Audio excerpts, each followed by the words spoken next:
Selamat pagi, Ibu Bapak dan saudara-saudara sekalian, baik warga Jemaat GKI Taman Sibunut, Bandung, maupun semua saudara dimanapun sekarang ini berada dan sedang mengikuti acara doa pagi ini, baik di Bandung maupun di tempat lain.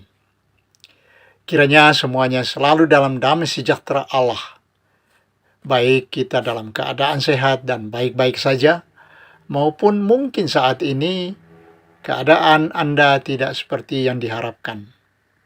Mengapa? Karena baik siang terang maupun pada malam gelap, Tuhan hadir di mana-mana. Bukan hanya hadir, tapi hadir untuk mengasihi kita tiap saat, tiap situasi. 2 hari lalu, saudara-saudara, kita menyanyikan Mazmur 49 dalam kebaktian minggu. Itu tentang orang yang mengandalkan harta kekayaannya dan mengejar orang yang mengandalkan Allah. Mazmur itu diberi judul Kebahagiaan yang Sia-sia.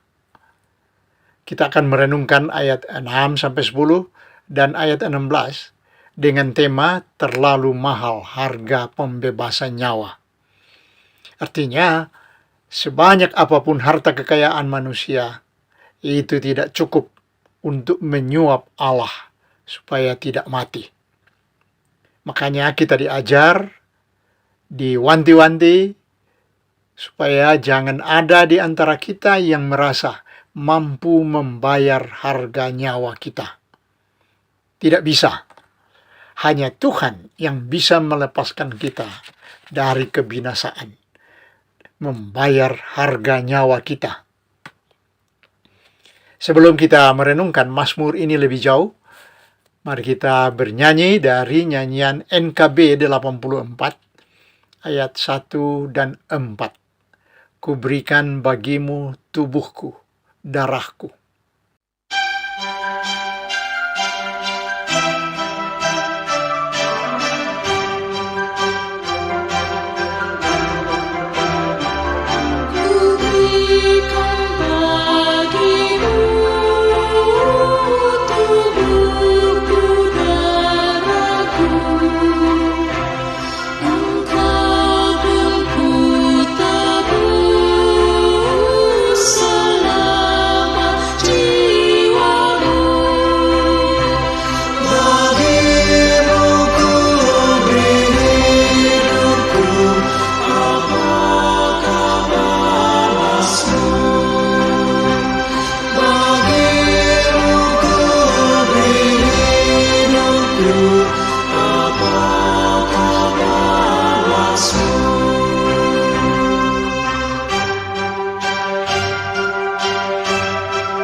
Marilah saudara kita berdoa.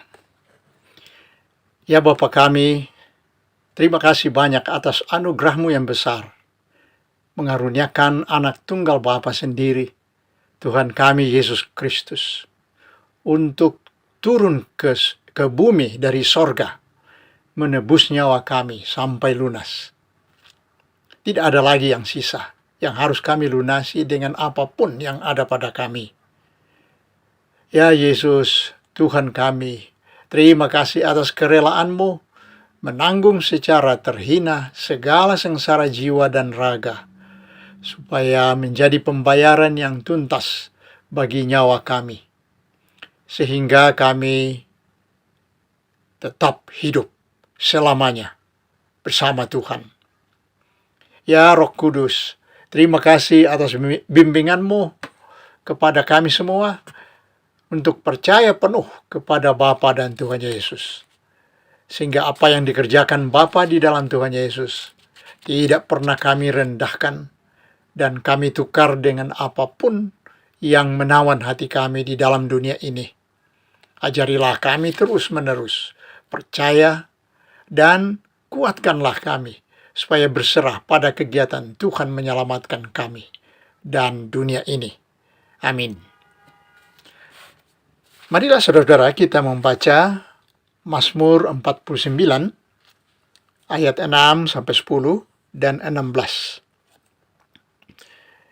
Mengapa aku takut pada hari-hari celaka, pada waktu aku dikepung oleh kejahatan pengejar-pengejarku, ya mereka yang percaya akan harta bendanya dan memegahkan diri dengan banyaknya kekayaan mereka.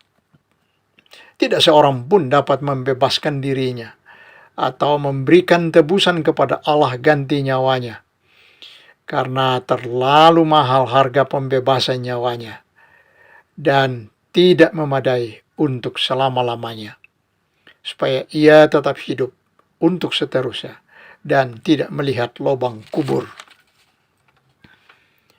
Tetapi Allah akan membebaskan nyawaku dari cengkraman dunia orang mati, sebab ia akan menarik aku. Saudara-saudara, pada hari Minggu yang lalu, kita membaca Mazmur ini bersama Lukas 12, yaitu tentang orang kaya yang bodoh. Umumnya, orang kaya itu pandai bekerja dengan tepat, dan banyak ilmu yang dia paham untuk berhasil. Ia tahu kiat-kiat bisnis dan pintar membaca situasi. Makanya ia berhasil dan kekayaannya bertambah-tambah. Tetapi mengapa disebut bodoh? Orang kaya yang bodoh. Karena ia tidak dapat melihat siapa-siapa. Tidak melihat sesama, bahkan Tuhan pun ia tidak lihat. Ia hanya melihat dirinya dan kekayaannya, lalu berbicara kepada dirinya sendiri,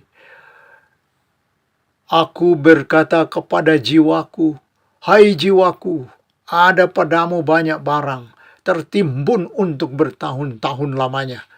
Beristirahatlah, makanlah, minumlah, dan bersenang-senanglah." Ya, Lukas 12 ayat 19.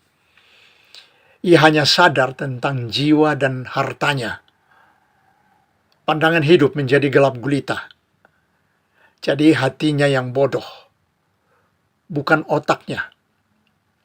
Hatinya mengira harta kekayaannya itu dapat menjadi sandaran dan landasan yang kuat bagi jiwanya untuk aman bertahun-tahun lamanya.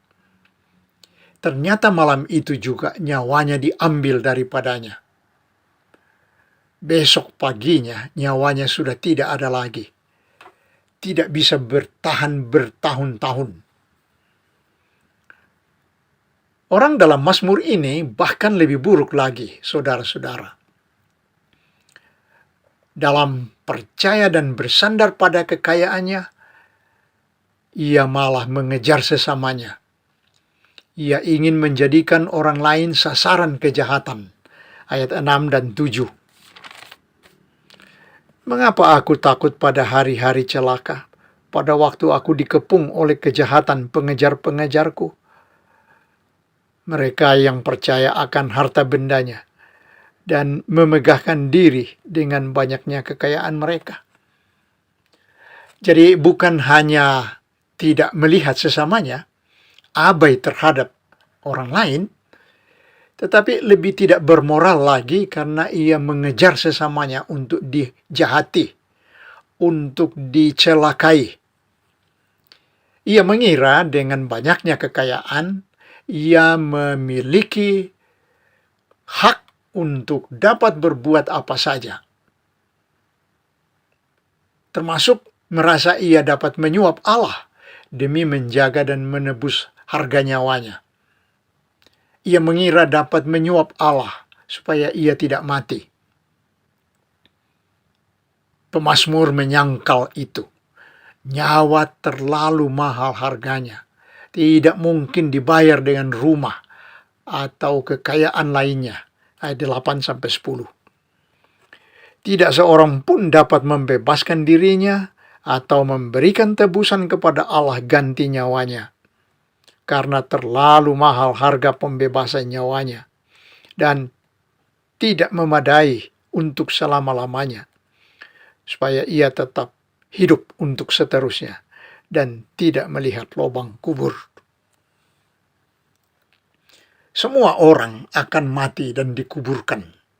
Tidak ada yang bisa lepas dari mulut kubur. Itulah bunyi ayat-ayat selanjutnya. Sungguh akan dilihatnya orang-orang yang mempunyai hikmat mati. Orang-orang bodoh dan dungu pun binasa bersama-sama dan meninggalkan harta benda mereka untuk orang lain. Ayat 11. Lalu bagaimana, saudara-saudara? Apakah tidak ada jalan apapun bagi manusia agar nyawanya selamat?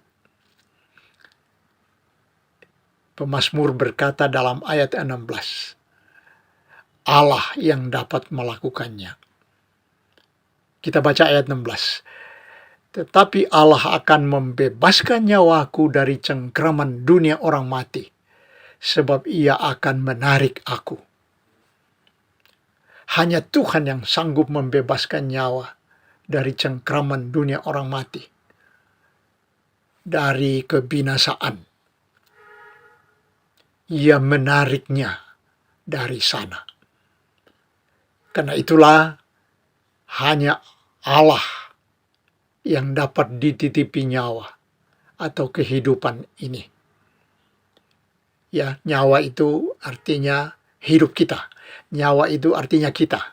Ya, jadi hanya kepada Allah saja kita dapat menitipkan diri kita. Pada saat mati di kayu salib, Tuhan Yesus menyerahkan nyawanya kepada Bapanya. Lukas 23 ayat 46. Ya Bapa, ke dalam tanganmu kuserahkan nyawaku. Dan sesudah berkata demikian, ia menyerahkan nyawanya. Jadi meski Tuhan Yesus mati dan dikuburkan, ia tidak dicengkram dunia orang mati. Tidak binasa. Nyawanya aman dalam tangan Allah Bapanya. Demikianlah terjamin semua orang beriman karena bersandar pada kasih dan kekuatan Allah. Itulah yang diumumkan pemazmur. Allah membebaskan dan menarik nyawaku dari cengkraman dunia orang mati. Artinya ia tidak binasa. Mari bersukacita dalam keselamatan seperti itu. Amin. Marilah saudara-saudara, kita membawa doa syafaat kepada Tuhan.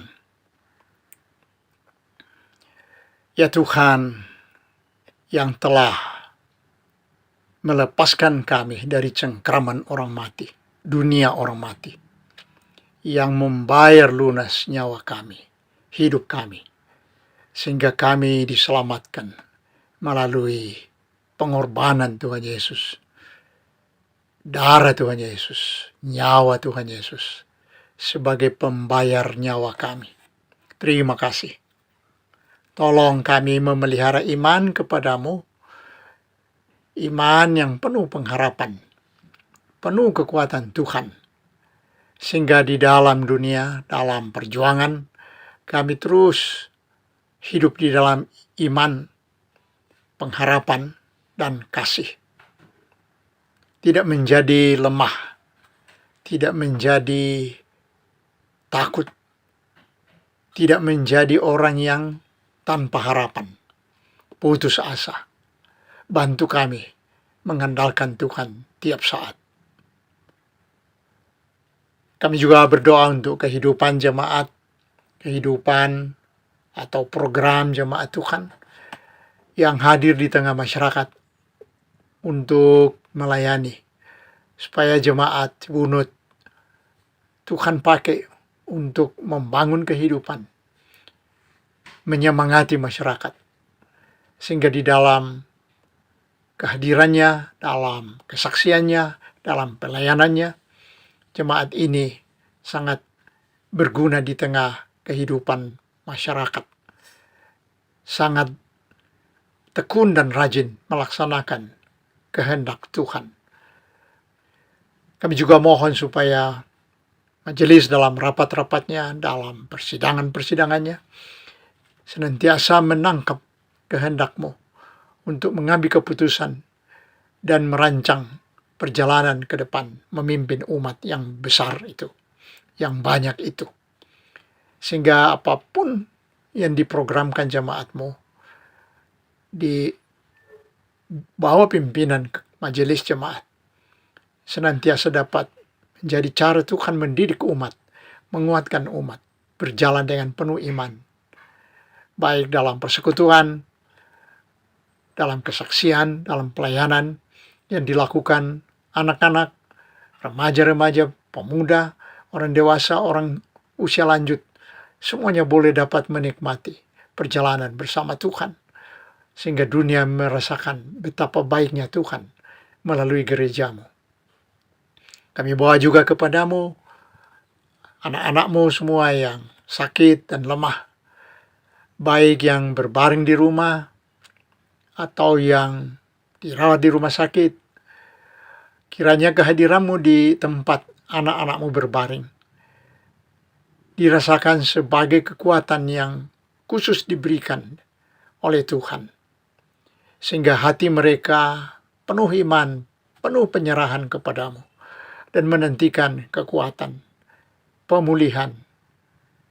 Tolonglah supaya mereka berkembang kasihnya kepadamu, berkembang pengharapannya kepadamu, dan semangat mereka terus hidup, terus menyala-nyala dalam iman. Kami juga berdoa ya Tuhan untuk segala usaha dokter, para ahli untuk menolong. Tuhan berkatilah, sehingga anak-anak-Mu dapat merasakan di dalam keadaan lemah dan sakit, ada para ahli, anggota keluarga, mendampingi mereka sehingga mereka kuat di dalam menghadapi hari-hari sakit. Berikanlah penghiburan, damai sejahtera yang mereka perlukan untuk merasakan kehadiran-Mu di dekat mereka pada hari-hari ini. Juga kami berdoa untuk anak-anak-Mu yang merancang pernikahan, yang sedang katekisasi, dibina secara khusus untuk memahami bagaimana menjadi mempelai-mempelai Tuhan. Biarlah rancangan mereka adalah rancangan yang diberkati Tuhan. Persiapan mereka, persiapan yang berguna sekali di bawah pemberkatan Tuhan untuk mereka kuat, tahan uji, menjadi dewasa dalam mengarungi hidup, dua menjadi satu. Sehingga perkawinan mereka, keluarga mereka adalah keluarga yang kuat, yang setia, yang beribadat kepadamu, dan menjadi saksimu, menjadi saluran berkat-Mu di dalam masyarakat. Kami juga berdoa ya Tuhan untuk yang berulang tahun, yang minggu ini merayakan, menikmati, merefleksikan hari lahir mereka, dan mensyukuri bahwa dalam umur mereka, pemeliharaan Tuhan siang malam dirasakan. Mereka dapat menikmati hari demi hari, tahun-tahun kehidupan sebagai tahun anugerah Tuhan. Kami bersyukur atas pengalaman saudara-saudara kami. Kiranya dalam hari-hari depan mereka terus merasakan bagaimana Tuhan memelihara mereka dalam kekuatan, dalam kasih sayang, dalam sejahtera Tuhan. Kami mohon dalam Kristus, Tuhan kami. Bapa, terima kasih. Bapa, terima kasih.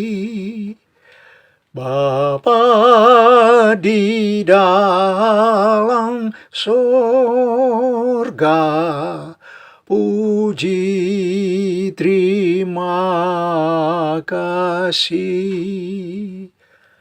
Amin.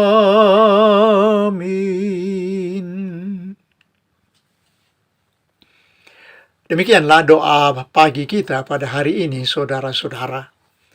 Marilah kita bersukacita karena nyawa kita, hidup kita terpelihara dalam tangan Allah. Selamat melanjutkan perjuangan hari ini dalam naungan dan bimbingannya. Amin.